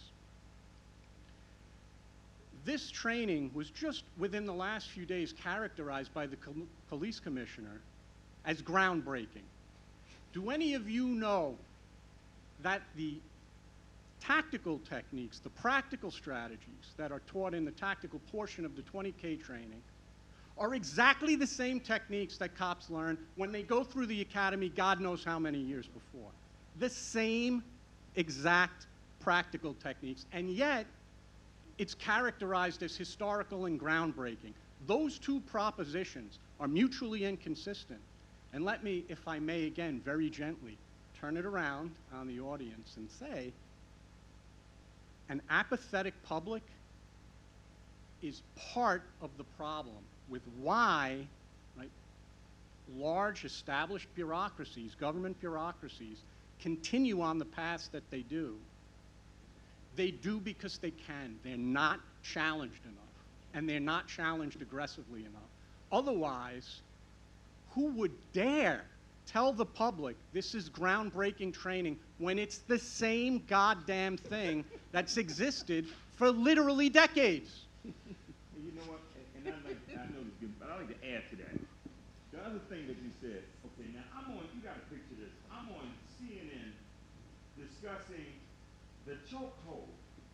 The guy, the very thing that killed Eric Gardner, and this is something that was outlawed by the police department, if I'm right or wrong. I'm just saying the chokehold was out.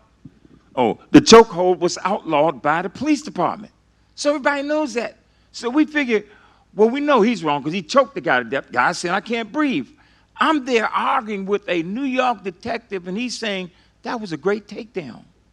That was a good takedown. I'm like, man, the coroner said he died from strangulation. So, again, it gets to the hypocrisy of what you're saying. I mean, just to me, it just says it's hypocrisy because it's like now they're coming up with these, let's just change the wording and get everybody to buy in. We quickly change the word and we say, oh, well, we got this new type of training that it is monumental. It was a chokehold that you outlawed, that you realized when you put a chokehold on somebody in a melee and somebody's wrestling, you might accidentally choke them to death trying to make them unconscious. So don't use it. But this is why we get into accountability, because management keeps figuring out, and I was in management, I worked all the time, I mean, I did all of it. And you hear the same thing. All right, well, let's figure out how we can reword this to make people think we're doing something different. We actually said that. How can we reword it to make and then you're right, man, about what you said about the apathetic public. See, that's why when you start hearing the movement, Black Lives Matter, all these other people start marching the street, now the public's getting involved. Now the public's saying, no, we gonna get involved. Now we didn't come up with, I hope all y'all got one of these cards, because we got a card here called ULIRA, the Uniform Law Enforcement Improvement Act, pretty much. But what this is about, legislation about changing unbridled power that law enforcement has and giving it back to the public, because right now, it's not that we serve and protect you, you serve and protect us. That's what it's becoming now. And when you saw those officers turn their back on your mayor right here in New York City, when I saw that, I said, now they in uniform, they're gonna turn their back? That tells you right then and there that there is some really, really powerful stuff in law enforcement. They can turn their back on the commander-in-chief in uniform and keep their job. That tells you that. Just real quick, the last 2 minutes of what you said, young man, there, I could not agree with you more. And as my suggestion here, you know, I'd profess that I believe that I know the New York City Police Department better than anyone. I do believe that. Or I should say it differently. I don't think anyone knows the department better than me. And what you just said, those 2 minutes, the last thing you said, it could be more accurate in my descriptions, because accountability is the issue. When it came to the Eric Garner incident, one of the most unfortunate incidents that we had in the New York City Police Department, I don't believe that the training was the issue at all. We were trained that way. The question was the accountability and the enforcement of the training. So you can train till you're blue in the face, but if there's no backup to that, then you're destined to have another incident like that again. So I think you worded that correctly. You could be wrong, but I agree with you 100%. I agree with you 100% on how you did. I think that young lady was... Briefly, and you know, there's a report now that's just been released by the New York Office of Inspector General on the use of physical force. It's online, and I think everybody would find it interesting to read. In short terms, the report says what has been said, that the policy was bad, it's vague, it's not clear as a patrol guide procedure, and leaves a lot to be desired. Absolutely, Dan. And it goes further to say that now we're going to use a tracking system, to the point that the young made about technology, to track how force is applied, when it is used, so forth and so on, as accountability measure. But it's worthy of review. It's online now.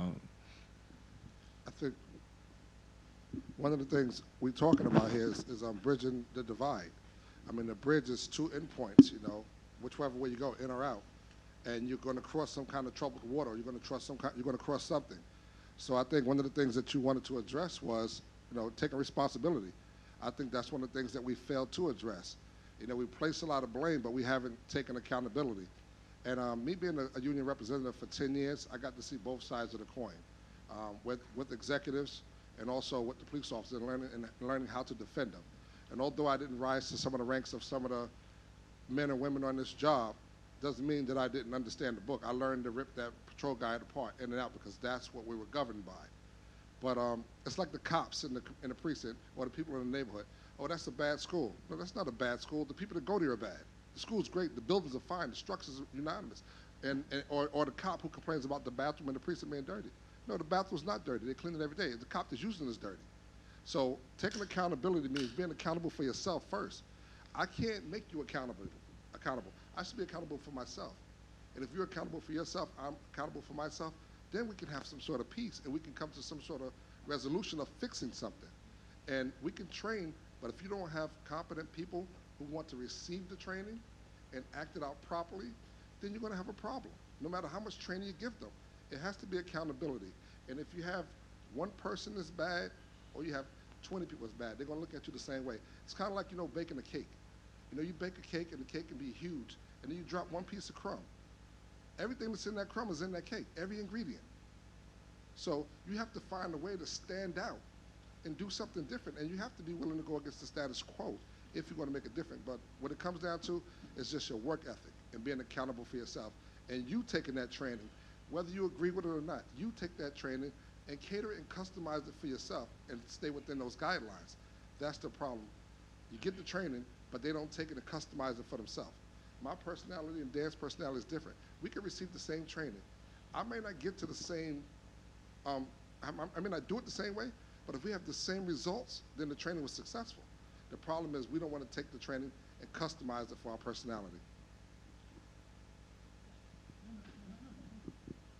Just like Danny, I worked in training. Some people are resistant to training. They already know that I know this already and there's nothing you can teach me. So you have to deal with that part of the personality. Then on top of that, when you do training, people have to continually use what they've learned. Once you learn it, a lot of times we don't have to utilize it ever again. Danny talked tactics. I was in the martial arts for years. Sometimes I would go downstairs and work out with the tactical guys. That was his unit. But the people don't want to practice after they leave. They get it for that day, and it's done. So you also have to practice the moves. You're not going to be good at something if you don't continue to use it. So my whole thing is, they get it for that day. That's good, but what are you going to do afterwards? Could I go to training for a day and have it be in tactical training and still be good? Yes, I can. In terms of the chokehold, I know a lot of martial artists who have used it. They've been on this job. Oh, I know what I'm doing. I'm not going to choke him out. I'm not going to hurt him. I just wait till his arm drops and I got him and then I can cuff him. Okay, yeah, you could do that 100 times, but that, or I should say, you know, but 99, but that 100 might be the time when you're just like, oh, no, don't do it. Once they tell you can't do it, just stop. Because no matter how well you're trained, you can't go on. I want to start by thanking everyone for being here. This dialogue is overdue and completely essential. I want to start with Bratton. Last year in January, there was an internal message video given to members of the service where he stated that we're going to focus on the quality of police work and basically get away from this numbers game. 6 months later in the summer, he also, an article I read, he basically, I'm going to paraphrase, he said there's a window period in a young police officer's career where what they're exposed to sets the trajectory for how the type of police officer they become. And many officers, when they start their careers, they're impressionable and extremely receptive. But then the environment they become surrounded with is that numbers game. So then you get, an officer who was enthusiastic about helping people, which is the #1 answer given when members of the service are asked, why did you join this job? That's the #1 answer given. At first, they start off enthusiastic about it, but then before you know it, they're playing the numbers game. One thing, I'm actually a New York City police officer myself. Yeah, I'm going to get to it, I'm sorry. The blame is put on cops, as if we are acting on our own conviction, whereas the reality is it's coming from the upper management, the executives. And when things go wrong, cops are let out to dry and made examples of. There are no incentives. This training, I'll tell you honestly, after 20K, I was looked at because they know me. They said, don't think you're bringing that back to the command, by my platoon commander. Don't think you're bringing that back to the command. I don't care what he says. I want proactive guys out there. They'll euphemize it to make it seem as if, oh, we want proactive. They just want the numbers. All the incentives are given to the numbers. There's no incentive for doing anything community-based, anything that's actually this whole neighborhood policing thing that the mayor's rolling out. There are no incentives behind it. So my question is, how do we truly get away from the numbers game? Because I actually in many ways admire the commissioner, and not to single you out, Chief, but I was told, just keep your mouth shut and try to climb the ranks and see what you can do. I said, from what I've heard about the Chief Banks, he's a great guy, but if even he wasn't able to do it, I'm not going to be chief of department. I don't think that's the way. Bratton addressed the BMOC class, which is where cops become sergeants, and when they raised their hands and said, sorry, Commissioner, but this numbers game is still very real, he individually pointed to them and said, well, you change your squad, and you change your squad. The police commissioner technically is supposed to have a wave of hand to sweeping changes, and if he is telling people to individually change their squads at the bottom of the pyramid, can this numbers game actually be reversed? Can we get back to actual policing? That's my question. Can it actually be done?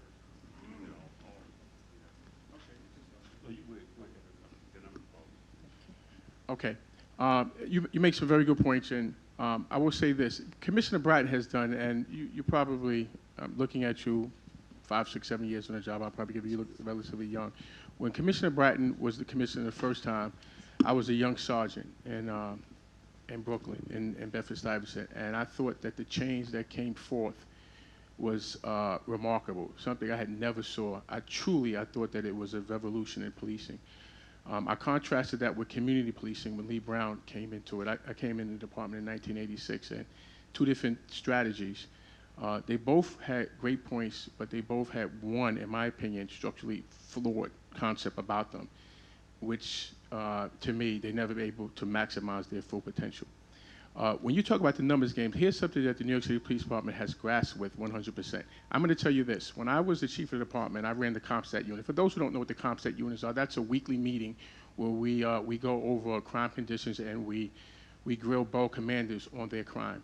Not one time ever, when I was the chief of the department, ever, not one time, zero, ever, was stop, question, or frisk or one numbers mentioned. Now, going back to the prior police commissioner who had the ultimate respect for Ray Kelly, he used to call me in the office and he used to talk to me about what to say about stop, question, or frisk at CompStat. And I have the ultimate respect for Ray Kelly. He says, the numbers are going down, you better address it at CompStat. Yes, Commissioner. Not one time ever, zero, ever, zero, that I ever did it. When I was a precinct commander, I commanded 3 precincts. I'm going to tell you now, I have never, ever, one time looked at a police officer's activity reports or looked at the numbers in the precinct. Because I believe 100% if you can't command the precinct or command the squad without looking at the numbers, 100% that you're not entitled to be into that position. I will say about policing today, which I'm a part of the problem, and it's very easy when people retire from the department. I've heard it a million times. I've been in this game a very long time. Everybody did it 100% right, and the whole system was 100% wrong. And that's why I started my remarks about taking criticism. Look at yourself in the mirror and say, what did you do or you did not do to add to that particular issue or problem? Because we all subconsciously have this poetic feeling about ourselves that we are better than what we actually are. I tell everybody, you're not as bad as you think you are, and you're certainly not as good as you think you are. The problem with policing, as I see it, or one of the major problems with the policing is that we have not learned to value a police officer outside of numbers. It's a dynamic shift. There's nothing to be ashamed of. You know what happens? Major corporations have not learned how to value their product. It's a transformation that needs to take place. And right now, that's what law enforcement is grasping about. The balance of, I put a police officer in Bedford-Stuyvesant where there are shootings, and there are robberies, and there are burglaries, and there are some police officers who will look the other way. That day in and day out, they won't do anything. You know what I say to community groups? Do you want that particular police officer in your block? Because I don't want him on my block. But what I don't want, and what I think the fundamental change that has to happen in the policing, is that you need a police officer outside of the numbers who, when he or she are patrolling their particular precinct, is just as eager of finding the individual who is robbing men and women, young boys and young girls, as they are with saving a police officer. So there's a commissioner who was presented with a package of identifying young men of color prior to them crossing the threshold. These are the steps, the indicators. They haven't crossed the threshold of criminality, but they're on their way. And they choose to do nothing about it. So that was presented in a nice, neat package. There's 3 steps here. This young man's name is Abdul. He's late from school. He's truant from school. He has done a few things that looks like he is on that of criminality. There's an opportunity to intercept in his or her life. Nothing was done about it. Why? Because we can't value that. So as an agency, that's very important to have that cultural change that needs to take place. And till that cultural change takes place, we will be here tomorrow. This is not my first time at John Jay. It probably won't be my last. We will come here having the same conversations over and over and over again till those tough decisions need to be made. Thanks, man. Just to follow up on something you were saying, man. Okay, now I came on in 1978. I got to see Ray Kelly when he was head of the U.S. Customs.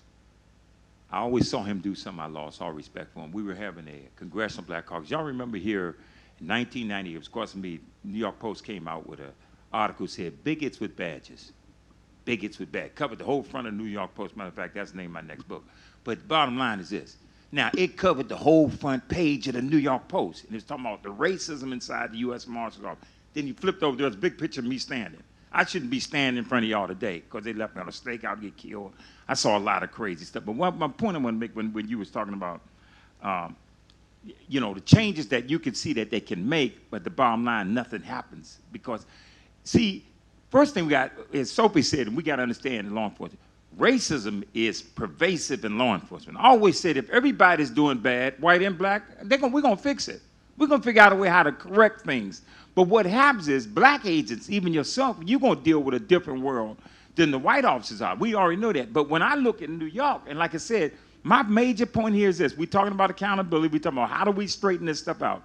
And when do people come out and speak out against it, just like yourself? You're an officer on the inside. Like I spoke out when I was on the inside. I didn't wait till I retired. A lot of people wait till they retire. Then they start talking about this stuff. When I say you need to fix it while you're there, but we know what happens. Because as you said, if that Bradford went by and pointed to each one of them individuals and said, you fix it, he knows they can't do that. If he can't fix it, they sure can't fix it because he's the head man. So, and then what I said was this again. When we saw those, several hundred officers turn their back on the commander-in-chief in front of everybody on television. If that didn't tell me the New York Police Department was out of control, I don't know what else could tell you that. If you're going to turn their back on the commander-in-chief, you know what they're going to do to you as another officer if you turn around and report one of those officers was doing something wrong. So that's the way I look. I look at the whole culture as it's out of control, and the public needs to take it back. And what this gentleman said down here about public unrest or people getting apathetic, the public needs to get involved and help those officers who know that things aren't going right. You need some backup from the outside because you're sure not going to get it from the inside. As soon as you start opening your mouth the ways that it can be corrected, somebody's going to look at you cross-eyed.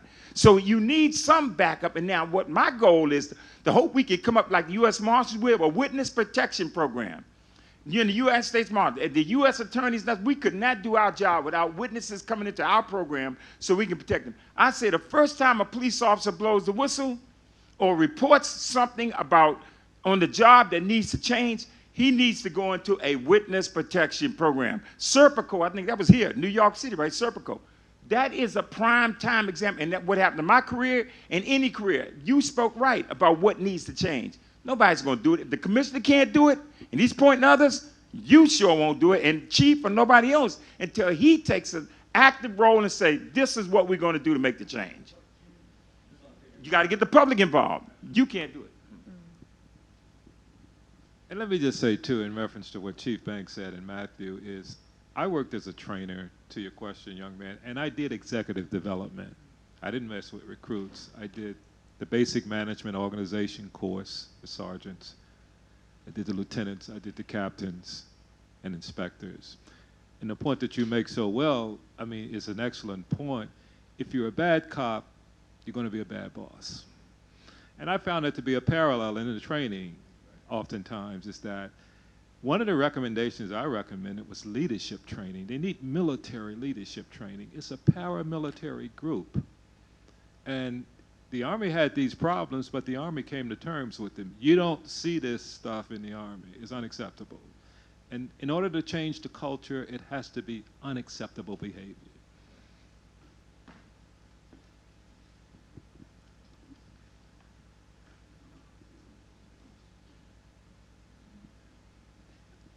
It's in practice, as you well know, since you're currently on the job, in practice, despite that initial salvo by the current commissioner about moving away from numbers-driven policing, in practice, nothing's changed. Well, virtually nothing's changed, right? I mean, you know that, and I just retired a couple months ago out of the 5-0, so nothing's changed, right? But one of the problems is, if you simultaneously say, I want to move away from numbers-driven policing, but I am still a full-bore advocate of the broken windows approach to policing, that tension needs resolution. And you can't simultaneously hold both those positions consistently. So what ends up happening is you say, right, you could say whatever you want and have as many all-in meetings as you want. But if you are still out of the other side of your mouth saying, I am an advocate of the broken windows approach to policing and writing articles about it, right, New York City Journal, still advocating enforcement of quality of life offenses, because in practice, that's the only meat to broken windows policing. Otherwise, it just amounts to an extraordinarily trite statement, right? Disorder is a bad thing. Blah. Extraordinary insight, right? But to make it a substantive theory, it has to be, we need quality of life enforcement, right? Petty offenses. Now, when you couple that with the practice of CompStat, and I'm not talking about any particular meeting, just the general approach that CompStat carries with it, which in practice often, well, I'm certainly not saying that Chief Banks approached it this way. I know he didn't. But it was often driven, or the dynamics of those CompStat meetings often just devolved into venues for public ridicule. Now, to avoid that public ridicule, what do local commanders do? They go back and they, right, I already know it, just a perfect reaction. They start breaking their lieutenant's shoes, who start breaking their sergeant's shoes, who start breaking their cop shoes, and the next thing you know, it's from this arbitrarily selected 28-day period from the previous year, because we had this number of stop, question, and frisk reports, we better beat that number, or we're not doing policing, right? While that cultural posit prevails, it can't change. You have to give, you have to advocate one position or the other. You cannot simultaneously be an advocate of broken windows policing consistently and say, we're not going to do numbers-driven policing, we're going to do community policing. It's impossible. Right? Sorry, I know that's not a satisfying answer. We can take maybe one more and then we have to. Between the due process and crime control, what do you think is the best method for our society? Between the due process and crime control, what do you think is the best method for our society?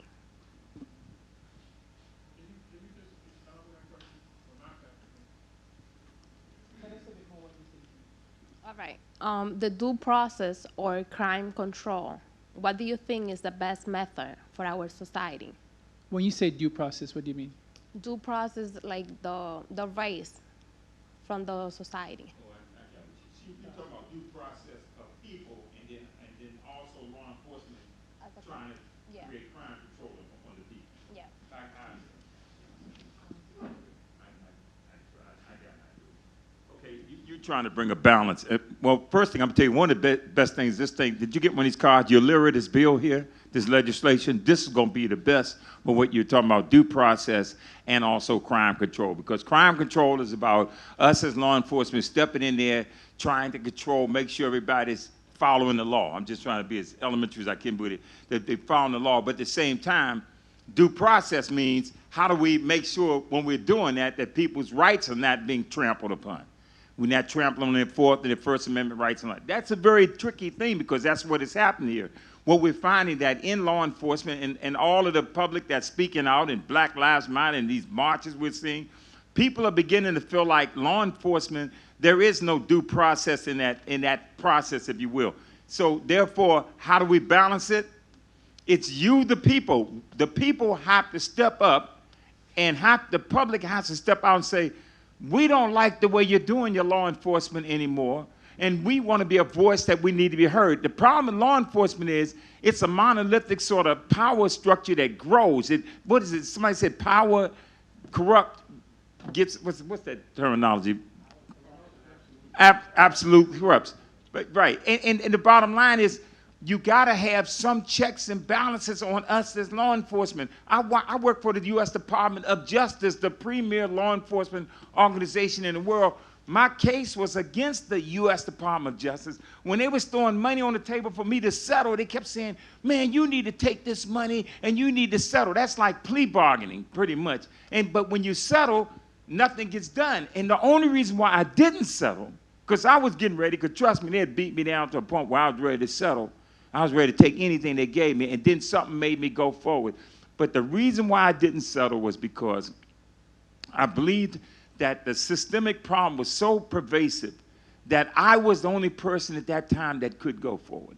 And I went forward and got a judgment against the U.S. Department of Justice where you thought change would have came. It really didn't change a whole lot. It was like, even though they got a judgment against them now under my name, still the racism is existing, and matter of fact, there was backlash. So how does the public come out? How does the public get involved? How do you get involved? Because us as law enforcement, we can't do it by ourselves. We need you to be out there making a difference. Just a real quick comment. I do have to go, and I apologize for that. I was watching a Republican candidate on TV the other day, and I was sitting there speaking with someone who was very anti the Republican Party and this particular candidate. And the candidate said a statement that the person who I was watching television with agreed with, because I heard that candidate, the person I was watching, that was my father. He had said that statement before. But when he heard the candidate say it, he totally attacked it. And I says, Dad, I heard you make that comment yourself. The point I'm making is that, and I'm going back to you for a second to make a point, is that when we look to make change, we have to be able to say, and let's look at the New York City Police Department, and nobody knows the change that needs to take place in that agency better than me. I don't believe so. That you have to point out the good things and the bad things. Or other than that, you can just say, it was this, and it was this, and it was that. And then what happens is that it makes for good fodder, but change never takes place. So one thing I'm going to tell you, here's a question, and you can answer the question. 2 states over the last 10 years where incarceration rate throughout the state has decreased. Over 10 years, 2 states. The answer, one of the 2, is New York City. I mean, the state of New York.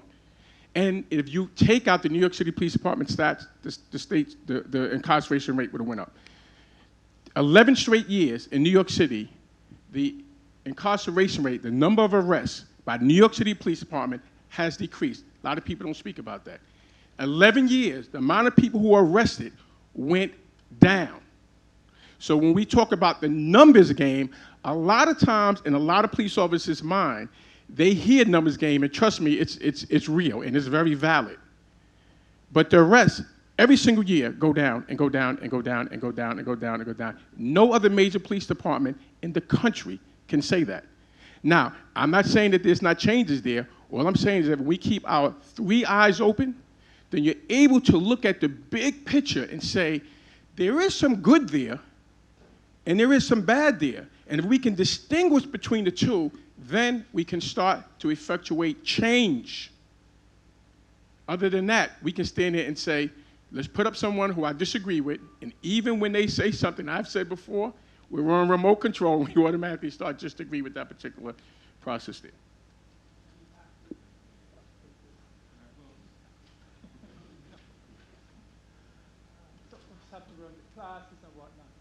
I want to thank the panel for your comments. This has been very enlightening. Okay. We have it on tape, and we're going to be running it throughout the school so the students can see it. The Bridging the Divide continues, and hopefully some of you will be coming back in various capacities again, because we know where to find you and we know what your interests and expertise are. Again, thank you.